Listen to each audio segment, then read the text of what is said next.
Hey everybody, Cody Menz here. I have another What's New video for you guys, and there's actually a lot of stuff to go over today. Specifically, there's been quite a few developer Q&As over on the Russian server. So I kind of compiled all the highlights, and there's actually some pretty awesome stuff in it. Even if you've heard some of the stuff from my live stream, I've got even more here. It's almost like twice the amount as what I've been talking about on my live stream on Twitch. So yeah, anyway, let's get started here. I'm going to start with the stuff happening before I get into the Q&As. Basically Battle of Berlin here. We have some special events that started yesterday, 4x HP. Also, you're going to see kind of as it progresses here, because it does last pretty long. NA server wise, but also all the servers kind of have a Battle of Berlin. There's some pretty nice stuff going on. They're counting down to the 10-year anniversary of World of Tanks. We're specifically going to be seeing, so 1.9, the next patch releases. It should be next Tuesday and Wednesday, depending on your server. With that, there should be kind of like an anniversary store built into the client, from my understanding, and then that's going to start kicking off like the in-game events and basically special stuff, because it's kind of rumored that you're going to be able to earn like say currency to buy stuff, kind of like the Tank Festival last year that they did. However, this is going to be a little bit more baked into the client. Super test, there's some super test changes yesterday. KV4 got a small buff, for the 122mm gun. They also nerfed the ST1, IS4, T-32, and T-110E5. So this doesn't mean that the tanks are done, finalized and stuff, but hopefully we see, especially for the E5, because it's almost nerfed back down to the stats that we have on the live server. Hopefully we see them do something else to these tanks, because it doesn't seem too great, at least for the E5, and also the IS4 doesn't really look anything special. But it's kind of so interesting that they nerfed without really changing anything. So maybe they're trying to do the guns first and then the other stats later.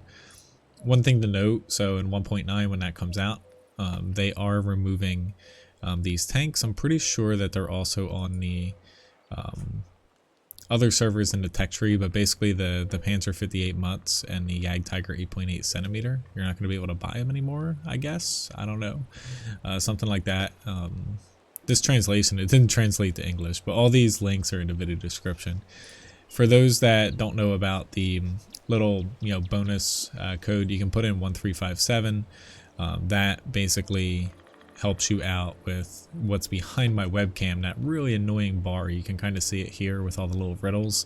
That's the answer to all the riddles. Unfortunately, someone basically spoiled it all because they found out all of the basically answers, as you can see here, to the riddles. Now, these are all the Q&As here. I'm going to go over what I kind of wrote down, with these, which there is also a couple things on this last page that's again in the video description, all these links. Bonus rewards for returning players too, if you haven't logged in for 30 days or more. They have some goodies for players like that. In any event though, I'm gonna start with the Q&A here, because it's gonna take me a very long time to go through this, but honestly this is probably some of the best info we've gotten about World of Tanks in a very long time, and it comes from basically the Russian developers. The first stuff is what I've already kind of gone over my live stream. However, there's even more that just came out over the past day or so. So one of the biggest issues that Wargaming notes is the lack of endgame content. They note that there's clan wars, the global maps, but it's not up to par with other games. Basically, possibly as a feature, they might consider adding something like a ongoing, like persistent global map where say solo players, platoons and stuff can actually participate, and it's not locked behind clan wars. Basically like opening up like a bigger end game, but more details on like more end game content later this year. None of this stuff here is like 100% confirmed. Hopefully people understand that too. because some of this is so like depending on who's giving the answers from the developer side, some of it is like their personal wishes, opinions and stuff, but a lot of it is based off of stuff they're working on.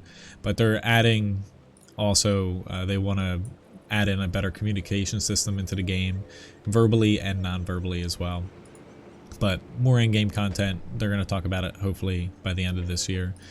They note PvE is lacking. It's somewhere where they would like to improve upon, like some sort of, adding bots into, say, a historical battle mode or something. Basically something PvE wise they want to add into the game.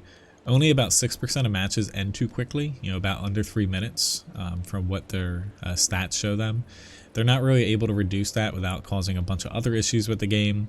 Ranked battles did see a little bit less with like the steamrolls ending too quickly, battle stuff like that.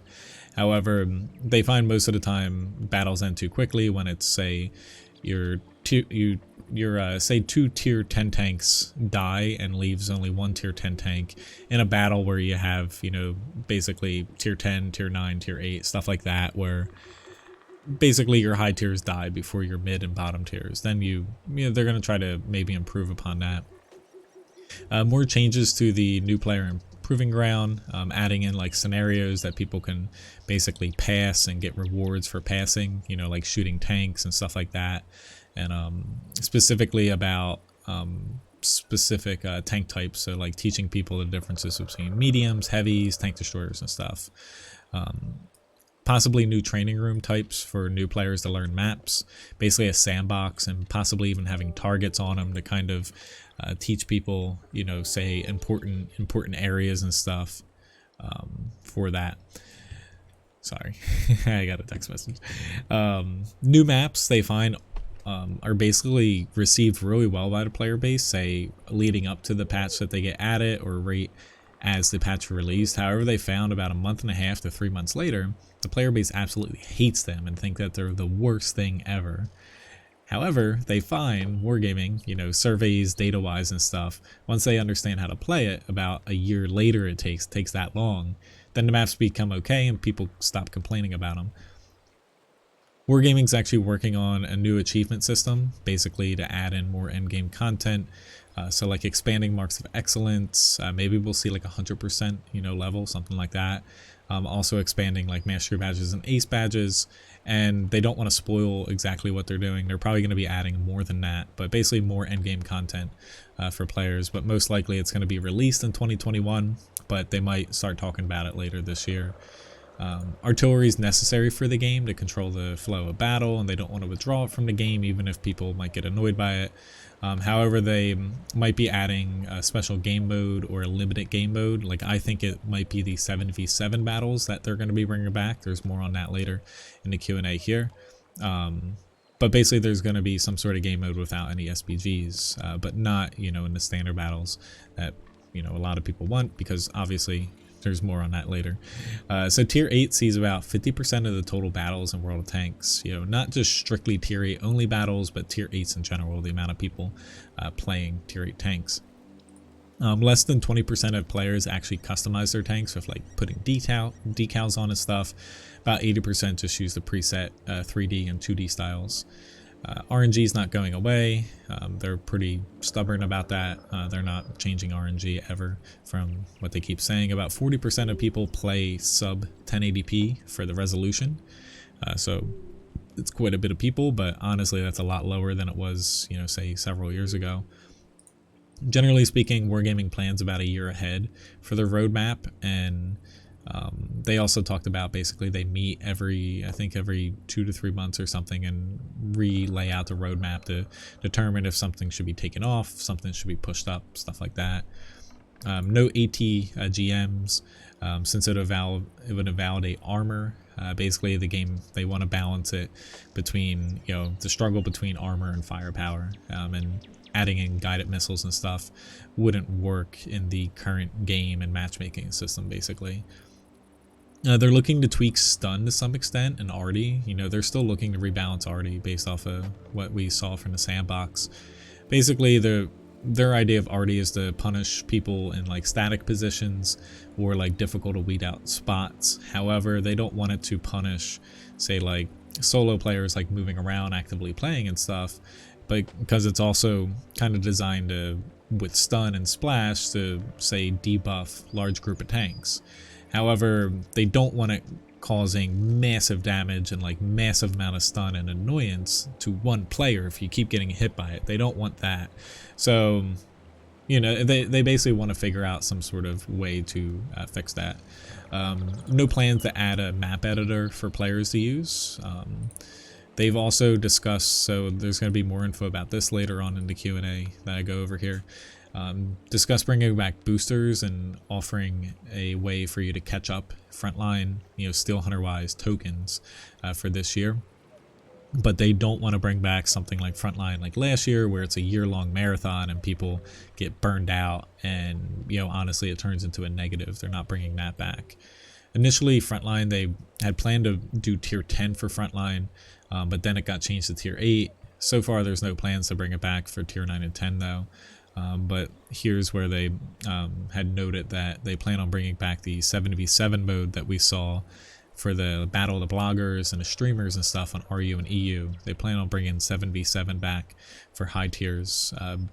Might just be like limited, but from my understanding, seeing some other stuff, they might be adding it in as its own like separate queue, basically permanently.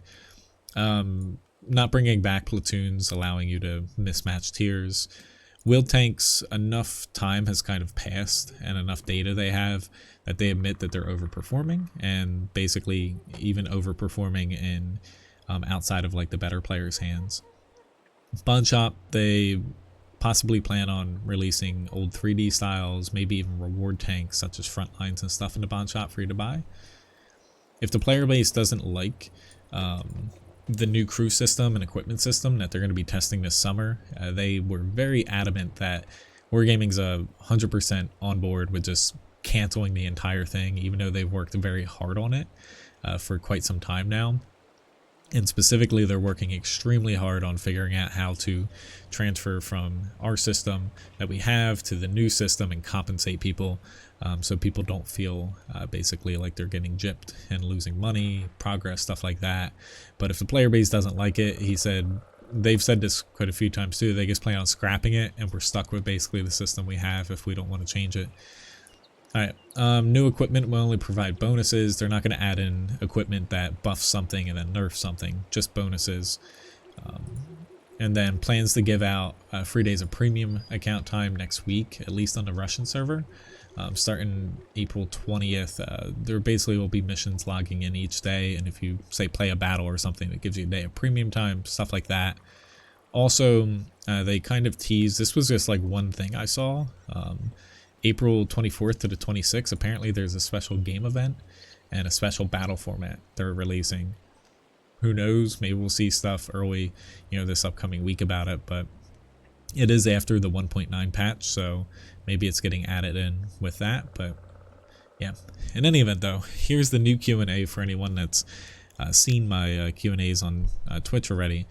This one I just typed up this morning. There's a lot of actual like data and facts here, which is awesome. So, matchmaking, how it works. It remembers the placement of your tank in the battle relative to if you're top, middle, bottom tier, or same tier battle. However, it doesn't actually remember the tanks you played, and it doesn't remember anything else, like how well you did, if you won, lost, stuff like that. So that's something that's pretty interesting to know how that exactly works. It also primarily makes sure, like the goal of matchmaking, like it's not trying to rig it for one person like a lot of people think. It's trying to make sure you don't get the top too much, the bottom too much, the middle too much. It's trying to make sure everybody is roughly equal with one another.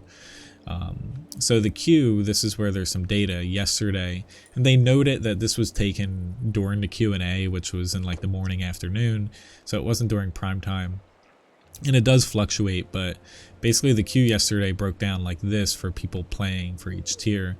You know, tier 1 and 2 only saw 1.5% for both of them, player base, whereas tier 10 was 17%, but tier 8 saw 27% of the players queuing up in tier 8 tanks. So that's pretty interesting. These are, you know, roughly rounded too. So, you know, that's pretty interesting. Furthermore, from the queue yesterday when they did this Q&A, for tier 8 minus platoons and also limited matchmaking tanks. So basically the matchmaking, so tier 10, 9, 8, 9, 8, etc, etc. Basically the different versions of battles you can get. This is how they broke down for tier 8 tanks. So you can see tier 10 battles were only 19%, and where tier 8 was top versus tier 6's was only 6%.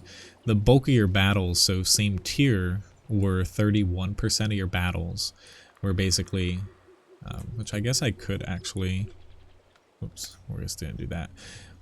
I was seeing if I could zoom in a little bit, but I'm using WordPad, I'm dumb. In any event though, the bulkier battles though, for tier 8, where you're actually top tier or middle tier, are actually pretty high. And even if you include this, like you're technically bottom tier here, it's a good chunk of your battles, like over 50%. And this is with the matchmaking that they kind of tweaked early last year. So I think that's kind of acceptable, and I don't think tier 8's much of a problem, in the grand scheme of everything now. I know that was like one of the huge issues we had a couple years ago, being, tier 8 and tier 10 and 9 battles were bottom tier for the majority of your battles. Furthermore, so tier 6 minus platoons and limited matchmaking tanks, you can kind of see here too, it roughly is in line with what we see up here with tier 8 in a general sense. However, do note, like, this is a lot lower down here, so 3% for 6-5-4 battles, because there's not that many people playing tier 5 and 4, so you're less likely to get into battles like that. So that's one thing, hopefully in 1.9, with them buffing HP in lower tiers, maybe more people will play them. Because you definitely, for a tier 6 tank, you still see a lot of battles where you're just playing against tier 6's. However, you don't see as many, generally speaking, where you're like top dog, with tanks 2 tiers lower than you. So currently they think the solution to adding bots into tier 5 and lower battles has actually worked out pretty well on the Australian and South American server. However, they don't plan on adding them to other servers, generally speaking, especially to the Russian server, because it takes a lot of computing power for them to add in the level of AI and difficulty that they would like to have in all the battles, instead of making them too easy. And it just isn't needed at this point. The cube isn't really suffering too much. Last year, he noted that they changed a lot of things on their end server-wise, and like the structure, code, stuff like that, and it probably caused some stability and connection issues. We've definitely seen some of that, obviously, but they kind of admitted it. Here, they've admitted it a few times before too, but just another really, they goofed a little bit. All right, so One World of Tanks server. This is a lot to talk about too. I'm getting through as fast as possible. One World of Tanks server, they actually designed to hold comfortably about 130,000 people. However, they do have the record, I believe, for the most amount of people on one MMO server. But they have seen, it can hold up to 950,000 people, but it is going to have some issues with, stability then. But each cluster is designed to hold up to 130,000 people and work, basically flawlessly. But currently they have issues when they do special game modes, say like Frontline and stuff. The server, it causes server-wide issues with too many people flooding into one special game mode. So they're working, hopefully, on improving that. Basically, plus or minus 1 matchmaking spread would actually make things worse. So the variety of battles will drop because it'll become more repetitive. The game is actually designed, and this is something they've talked about, and like, basically not everything can be perfect, is essentially the game. They design and try to hook people because it's meant to make you happy, sad, frustrated, pissed off, and like, reward and like stuff like that, where they want positive and negative emotions, and it kind of, I guess, hooks you a little bit. But basically restricting matchmaking will also cause balance issues, within tiers, generally speaking, more so than we have right now, and they basically feel like the negatives outweigh the rewards right now. The T-34-85 3D style that has the flag that's going to be coming, it's not going to come to the Rudy or the 85M. Basically the 85M is a different tank model, also the Rudy because it's somebody else's intellectual property. the feature to swap nations with the Rudy, they actually consider that a flop. Like, it wasn't that popular. Like, it didn't really see uptick with people playing the Rudy more or using that feature a lot, swapping back and forth. So even though they have the system in place to do that to other tanks, they don't really see it as a pressing matter to do that because the player base isn't really asking for it at all. So Wargaming tries to design 3D models too, so it doesn't like trick people into shooting stuff that they shouldn't, is essentially that little bit. So this is SPGs. A lot of people are going to probably like this. As far as like stats and stuff, a lot of people are probably going to say it's fake and whatever. But in any event, about 11% of players, and they noted this is actually higher than Wargaming thought, 11% of people only play SPGs when they log in and say play battles in World of Tanks.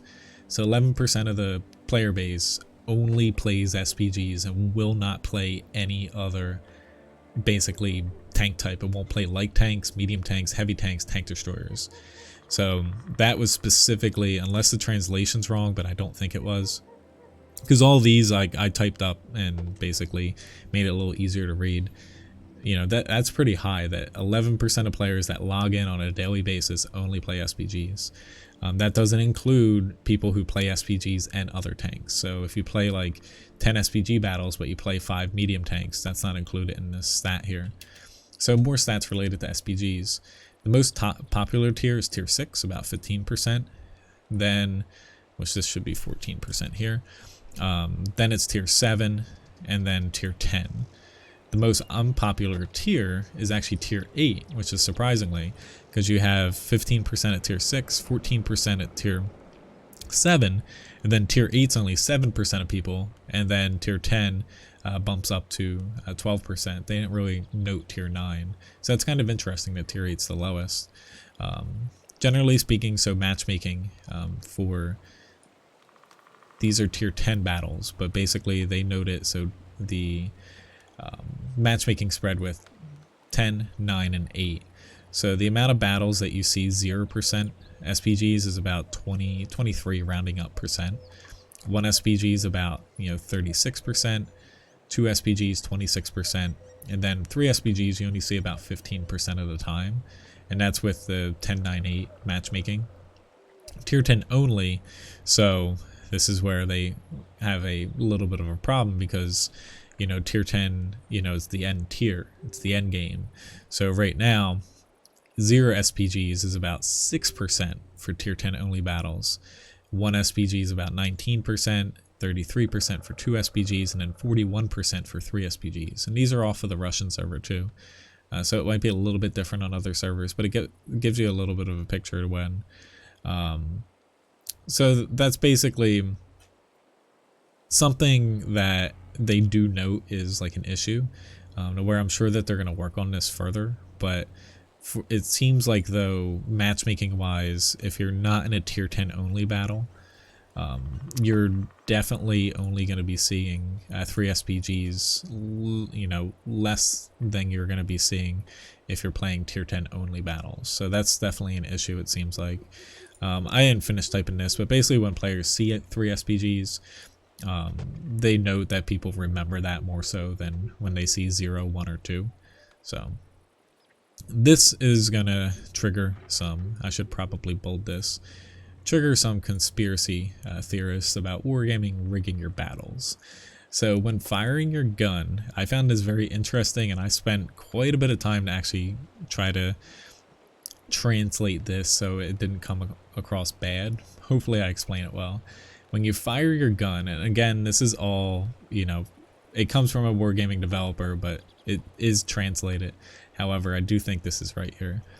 When you fire your gun, the servers actually calculated that throw, that shell that comes out of your gun before you actually fire it. That, I was like, holy crap, people were gonna freak out. However, so digging into what they were saying a little bit more, you can pop over to the links I provided and see the Cody translated version of this.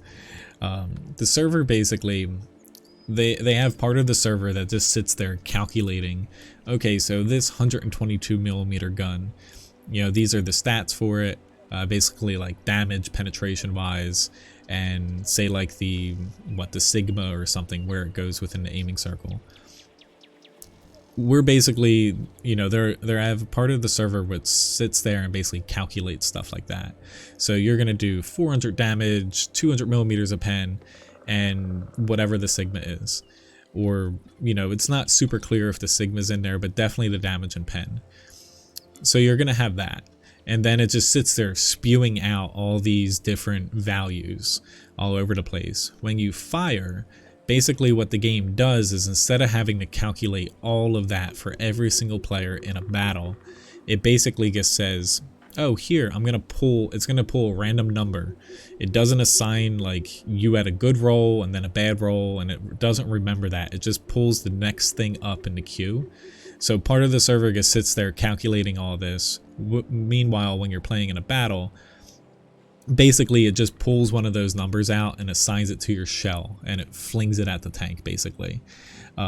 So that's kind of interesting, and you know, in a way they did note like it does not remember if you had a bad roll or a good roll, or you know, it does not remember that. It's just randomly assigned, and since there's so many people playing, it is really random because, you know, basically you have this calculation just randomly calculating stuff, plus you have however many thousands or tens of thousands of players, you know, playing, you know, the tank that you're playing, and it just randomly spits it out in the order that they come out in. So that's how it actually works. I thought that was actually pretty interesting, and I'm sure some people are going to say that Wargaming rigs it, but, you know, whatever. I think that was pretty cool. But it took me quite a while to actually figure out what they were saying there. There's no actual hidden bonus or penalty for matchmaking or RNG if you have boosters or if you have premium time activated. It's basically unprofitable for them. As they said, it would piss our players off. Like, what's the point? We're in the business of making money. Why would we hurt people who are spending money on our game and playing the game? Basically, they note that it's usually the long time, like veteran players, that actually believe that. They said that basically Wargaming pays employees to actively suppress, so Jovi, I think that's how it's pronounced. So basically they suppress their community contributors. It was kind of a joke, but it was kind of funny. The MX-30B, basically statistically, they say it performs actually pretty well. However, they do note it is frustrating to play, and people are frustrated playing it sometimes, but they still determined to switch it into collection tank with 1.9 since it doesn't really fit in, and they don't plan on rebalancing it to change how it plays. So they note tier 10 power creep's inevitable. They're trying to keep it to a minimum, which, don't get me wrong, people's BS meters are probably going off here, but they do note that tanks are going to be left behind, and they're going to be doing a better job with rebalancing older tanks. So we see this with the T110E5 line, IS4 line, E100 line. They do keep track of like the skill level, so like the skill ceiling of tanks, where some tanks, say like wheeled tanks, are really hard to play, and generally speaking, they do keep that in mind when they're balancing a tank. This is something interesting. So the T-62M was actually featured in the Wargaming video in the background. Like, it was actually in the tank carousel, you know, in the garage. And some people noticed that last year. So they asked them basically what gives with it. And the answer was, you'll find out at a later date. Like, no info right now. If such a tank was to be added to World of Tanks, then it would be tier 13 and 14. They said it would be kind of crazy with all the features, armor, gun, but basically they can say you'll find out at a later date. Might be a special game mode, might be something more than that, who the hell knows. Wargaming, they're working on a better subscription system like World of Warships. So basically you subscribe to a premium account and buy it like monthly instead of, you know, via the game or whatever. I don't think that's like that popular of a feature though. Currently in 2020, there's no features. Like, this was a really bad translation, I noted. I didn't understand it too much. There's no features to add in for people who have collected all the tanks and stuff like that. I don't really understand too much what they meant by that. They're kind of looking to update the fair play policy user agreement, and they also noted that the denial of service attack earlier this year caused a lot of issues. If you remember, in like February, March, where we had all of these game modes and like special events happening at the same time, they noted that that was a big issue. It wasn't their plan. They kind of apologized for that, but it was because of the denial of service. They pushed everything back a few weeks. They plan on bringing the Frontline mini map pinging, so where you can ping like specific spots and stuff. They plan on bringing that to standard battles. Also, again, for the World of Tanks Expedition, they actually plan to provide compensation and rewards if you don't use the tokens at the end of the year. Their idea of the main prize, though, is each player only getting one of the tanks and not two of the tanks. However, they note that they know that their player base doesn't see it that way, including myself, where if you miss one token, you only can get one tank, but there's no point in keep playing because you can't get the second tank. So they've actually been really discussing it, and it's been a big issue over the past few weeks for their meetings, and they're working on possibly adding people to allow to catch up when it comes to like having frontline boosters to make the grind easier, but also catch up to tokens that they missed out on due to, say, the coronavirus, or basically missed in previous weeks. So maybe we'll see that like the last week of Frontline, where you can catch up on previous tokens or something like that. That's it for this Q&A. The only other thing I wanted to throw in, so I mentioned basically the wheel tanks, them noting that they basically are overperforming even outside of the high skill players. They did note as well recently that they are going to be, you know, not buffing. They're going to start with phase 1. I think I mentioned this last week too in this video. They're going to be debuffing basically the tanks whenever a wheel's destroyed. Say if it slows a tank down by like 10%, they might buff that to say 20% or something. So there's going to be a lot more negatives for having your wheels taken out on wheeled tanks. That's what their phase 1 is for the rebalance. And they're also working on adding in assist damage for wheels. However, they do note if that the added penalty for losing a wheel doesn't work, then they'll go and balance them further. Anyway, though, this video turned out really freaking long. Yeah. So thank you very much for watching. I know that this is very long. I don't know how many people actually sat here and listened to me this whole Q&A, but this was a lot of stuff to dig through. And all I can say is, you know, with all these Q&As coming out on the Russian side from the Russian developers, we have 1.9 coming out next week, middle of the week, adding in a lot of stuff for the anniversary events. There's going to be a crap ton of stuff coming out because Wargaming, they're kind of pushing again, you know, with it's, you know, it's kind of like a milestone, you know, 10 years. Also, World of Tanks 2.0 eventually coming out. You know, they're definitely going to be making like another big push, as we kind of saw leading up to World of Tanks 1.0, where they're definitely trying to, say, pump a lot of stuff into the game, new content wise, you know, and basically, you know, enticing people back to play. So in any event, thanks for watching. Have a good one. Levi, you know, he's down there. Oh, I thought he was sleeping. He's like, nope, I am not sleeping, Dad. But have a good one, guys. Thanks for tuning in.